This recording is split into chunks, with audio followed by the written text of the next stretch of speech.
sister in the bus. We're supposed to be good. Act quiet. And stay together.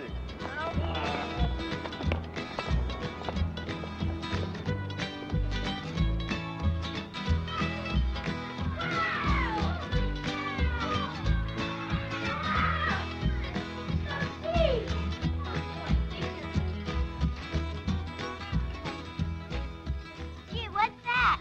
I don't know. Whoa, look at the astronaut. That's what I'm going to be when I grow up. Look, this is what they ride in. Whoa. Boys, let's go. Wow, neat. What a neat. Come on, boys. We'll have time to look at this later. Yeah, but what are we going to do? Well, today we're here to learn about the telephone. Yeah, but I already know about the telephone. Well, Roger, let's see if you know as much as you think.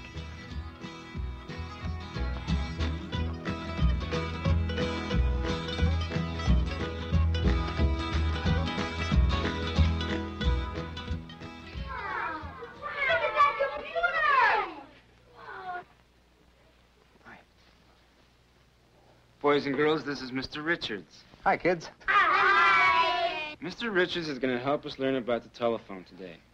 Tell me, how many of you have a telephone at home, huh? Yeah. Oh, good, most of you. And do you all know where to find a telephone if you don't have one at home or if you happen to be away from home? A telephone booth. Yeah, a payphone. That's right. Let's have a look at one. That one has buttons. That's right. This particular telephone does have push buttons instead of a dial. And it's a public telephone. Now, do you know what that means? Everyone can use them. They're all around. And you have to put money in them. That's right. A public telephone means that it's everyone's responsibility. We shouldn't mistreat them or break them, right? Why's that? Somebody might be trying to call home. Somebody may be lost or something. That's right. You know, we use the telephone for a lot of things, and we expect it to work when we want it. Now, here's some of the kinds of telephones that we're used to seeing, and they make the sounds that we're used to hearing, like this. What's that? A dial tone. That's right. What does that mean? You can dial the number, or you can push the button. Hey, that's right. It means that the line is clear and ready for your call. How about this? A busy signal. That's right. What does that mean? It's busy. Someone's on the line. You're both right. Okay. How about that? Ringing. Ringing. That means that the phone number that you called is ringing. Okay, now let's see if anybody knows what this one means. I know. It means that somebody accidentally let the phone off the hook. That's very good. And when you hear this sound, you should put the receiver back on the telephone properly, because somebody may be trying to call in. Now, that could be an invitation to a party. You wouldn't want to miss that, would you? No! Okay. Let's take a look at some things over here. You know, the telephone works for everybody, and that includes the handicapped. There's special equipment for people who have trouble hearing, or speaking, or seeing. But, you know, the telephone wasn't always so easy to use, and it wasn't so handy either. You know, these early telephones, like this one, required a lot of cranking, a lot of patience. And most people didn't even have a telephone. But still, it was better than nothing. Nothing? That's right, nothing at all. The telephone, even an early one like this, is a modern invention. Now, how do you suppose that people talked to each other over great distances before there was a telephone? They yelled real loud? They wrote letters? Mm-hmm. Yeah, real long letters. All right, well, let's go and have a look at how people talk to each other, how they passed the word along before the telephone came. Okay, why don't you just all find a good place to sit where you can see the screen, or you can stand up, whichever you prefer. We'll call this fellow Mr. Earlyman. He lived thousands of years ago, and he had to hunt for his food. Now, when he found it, that was big news. Found a herd of buffalo. At last, meat for supper. Run and tell the others to bring weapons, or else supper will run away. Now, so the only way to get the other guys was to run and find them. So as a result, they ran for a long, long time. That's a pyramid. Sure isn't a telephone booth.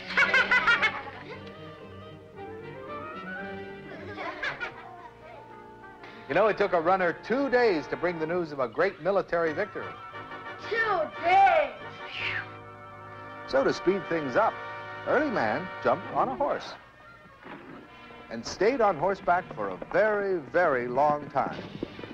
The Romans conquered the whole Western world on horseback. And the knights of olden times didn't do badly on them either. And later, when the mail wasn't moving fast enough to suit everyone, it was sent faster by horse. That's the Pony Express. Then when even horses weren't fast enough, or there weren't any horses around, early man lit up a fire and sent his messages up in smoke. Smoke signals. And that was pretty good if the message wasn't too long, and if it didn't have to go too far, and if the weather allowed it.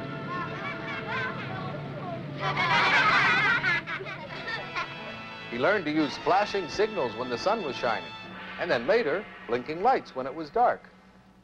But that didn't carry the message very far either.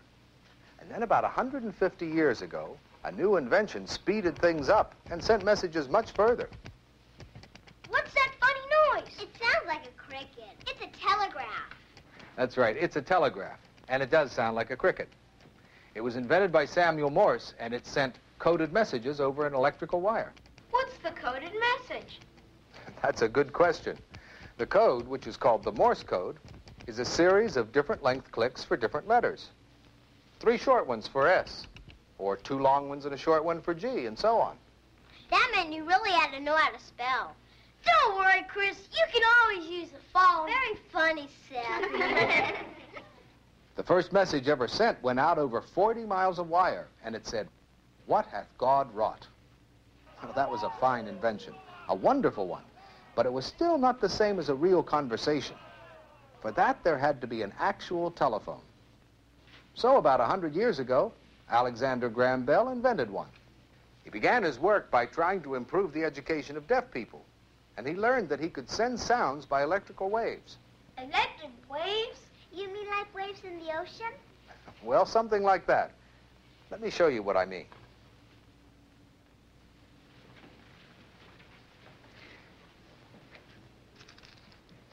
Now, if we drop a pebble in a bowl of water, stand back there a little bit. That's it.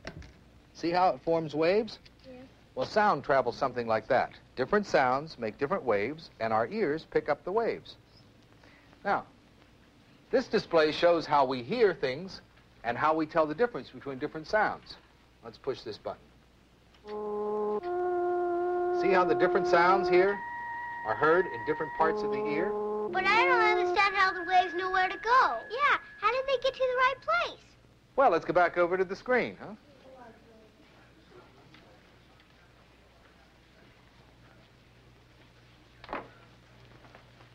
Let's see how the early man, but now we'll call him the music man, learned about the wave.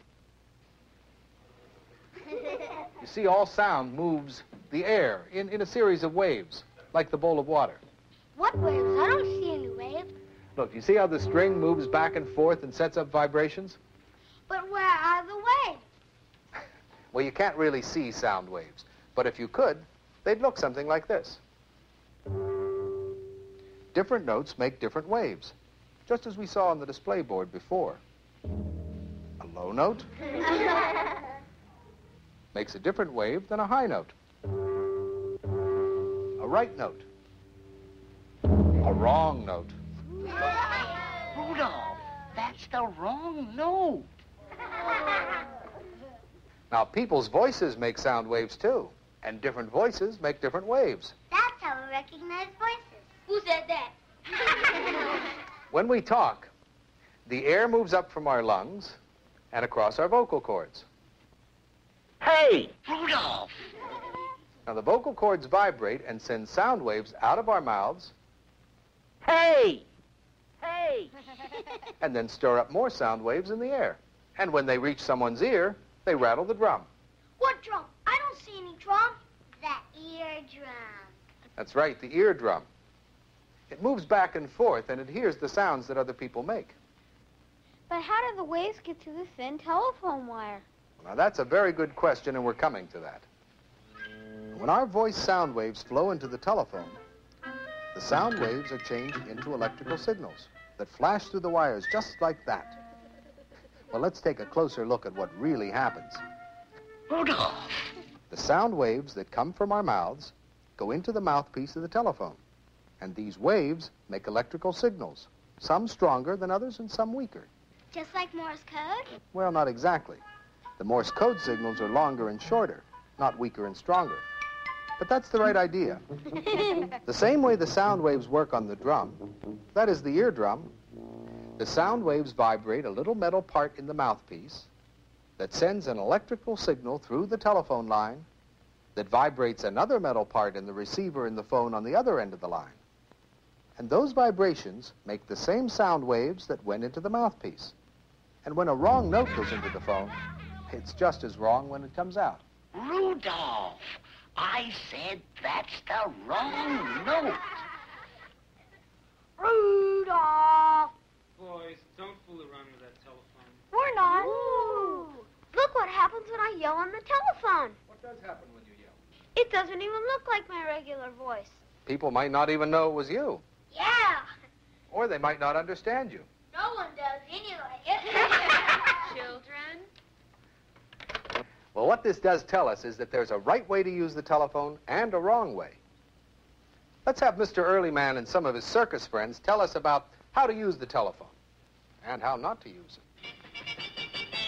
Ladies and gentlemen, presenting the greatest, the most sensational talking animal act the world has ever heard.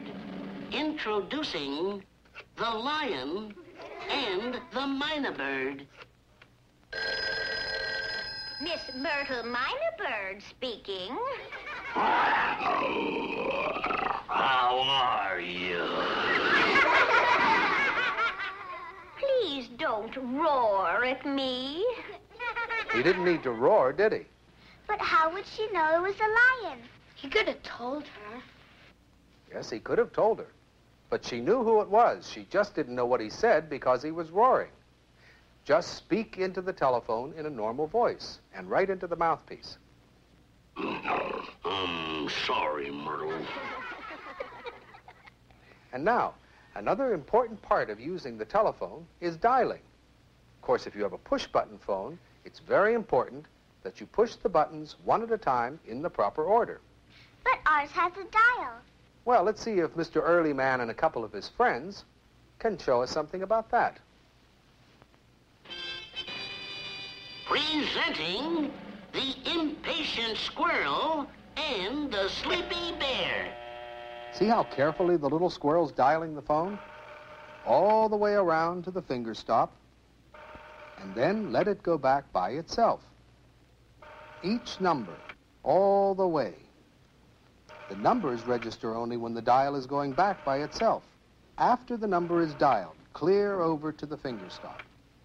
I didn't know that. Hey, learn something.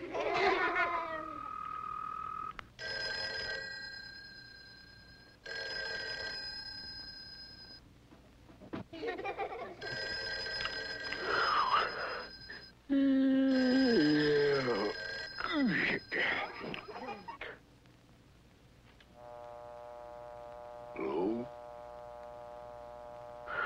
Hello?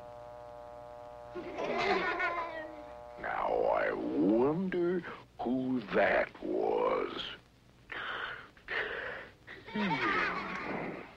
Now, does anybody know what went wrong there? Bear waited too long.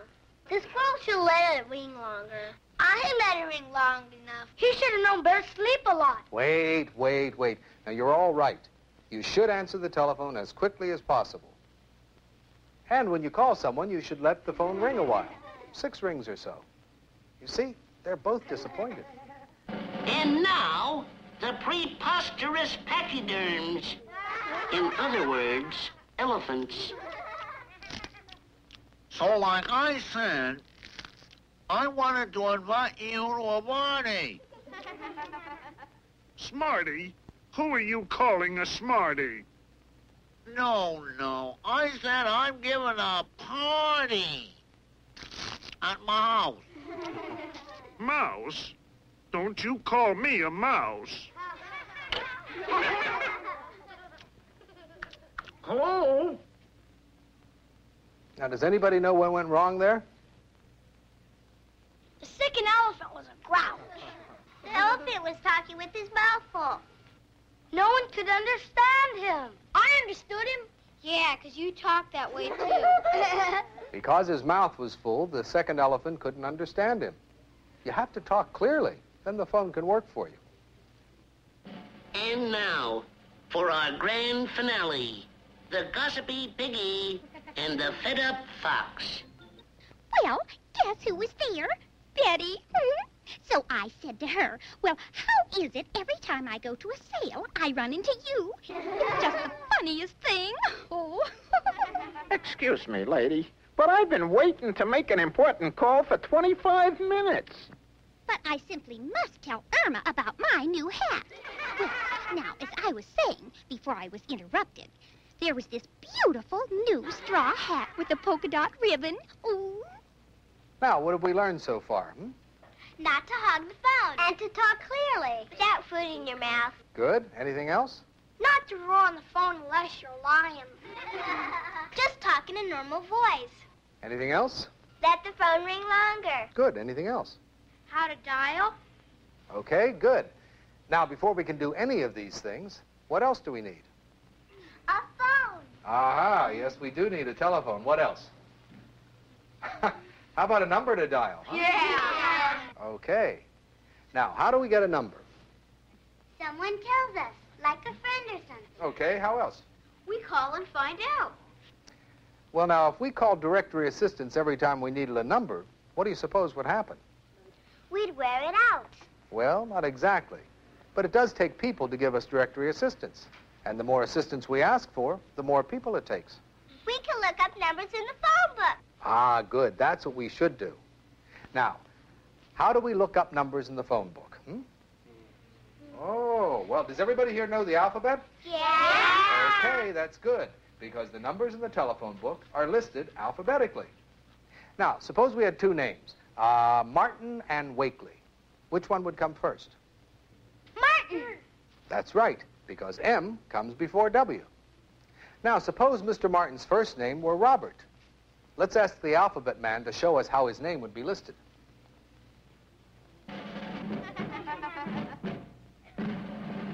Attention.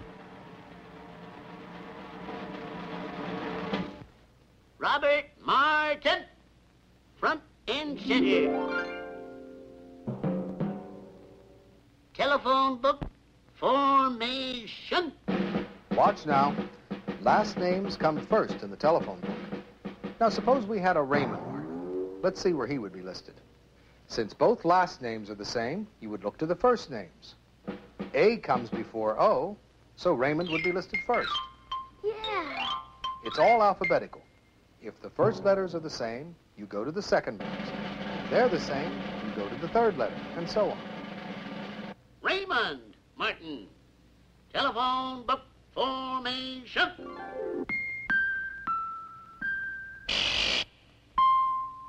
Okay, now where does a Roger Martin fit in? Huh? Hey, Roger. Is that your name, Roger? Yep. Okay, Roger, why don't you answer the question? Well, the first two letters are the same, and B comes before G, so Robert would come before Roger. Roger Martin, telephone book formation. Now, what if the name were Robert Mayer instead of Robert Martin? Now remember, last names come first. Let's see. The first two letters are the same, M and A. So you'd have to go to the third letters, R and Y. So that means Martin comes before Mayer. Now, does everyone see that? Yeah. Okay. But it's such a lot of trouble looking up numbers all the time. That's right, it is. But there's something you can do about that. You mean write them down? That's right, especially the numbers that you call most often. But what if you lose them or leave them at home? Well, there's something you can do about that, too. You can use one of these. This is a personal telephone book, and you put your numbers in here. You can write the names alphabetically, just like they are in the regular phone book, so they'll be easy to find. You know, your telephone is part of a very large system. Let me show you what I mean. When we talk about telephones, we're talking about millions and millions of them, all connected together through a very large system. A system that operates using many exciting new developments, such as computers talking to computers, and telephone messages being sent through light beams instead of through wires. And this system is only as good as the people who use it. Now, what do you suppose would happen if we didn't use the telephone right? It'd blow up. It wouldn't work properly. Well, it would make its job harder. And its job is to handle everything it has to handle without fuss or interruption.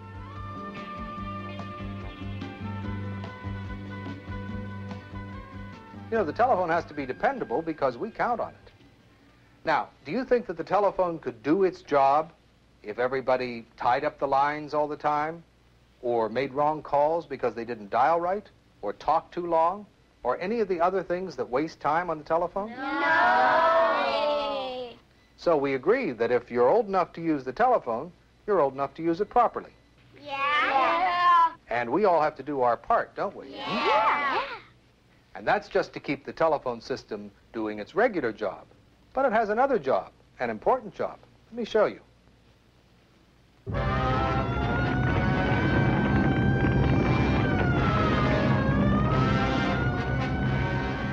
In times of emergency, the telephone plays an important part in bringing people and equipment to the scene and bringing relief and comfort to the victims.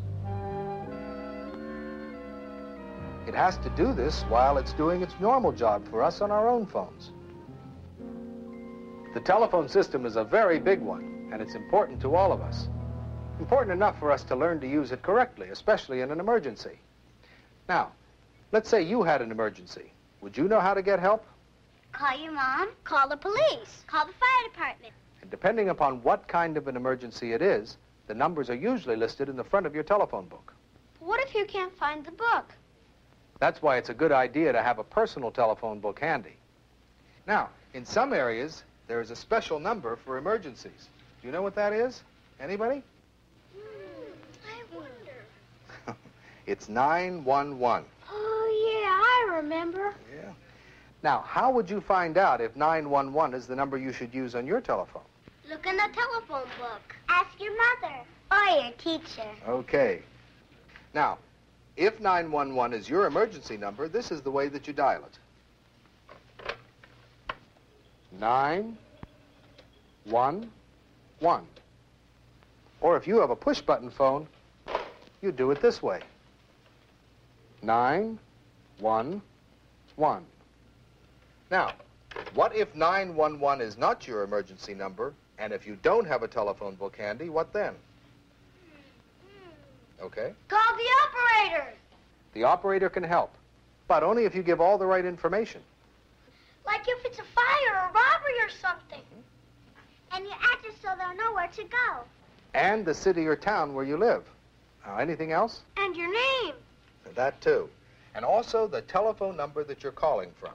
Yeah, so when you help out the people, they can thank you. Well, that's a possibility. But most important, because they might want to call back for more information. Now, does everybody see how important it is to know the emergency number or numbers in your area? Yeah. Okay, and write them down in your personal phone book? Yes. Make that easier for you. I want to give you one of these personal phone books. Thank you. Can we keep them? You sure can, with my thanks for listening and learning something about the telephone. Look. Okay? You did learn something today, didn't you? Yeah. How about you, Roger? Yeah, sure did. Any further questions? Roger? Can we stay a little longer to look around? That's okay with me. All right, a little longer. And quietly. Yeah! Go with that. Let's pick up that book. Pick it up and play with that. Real deep. Come on, Dad.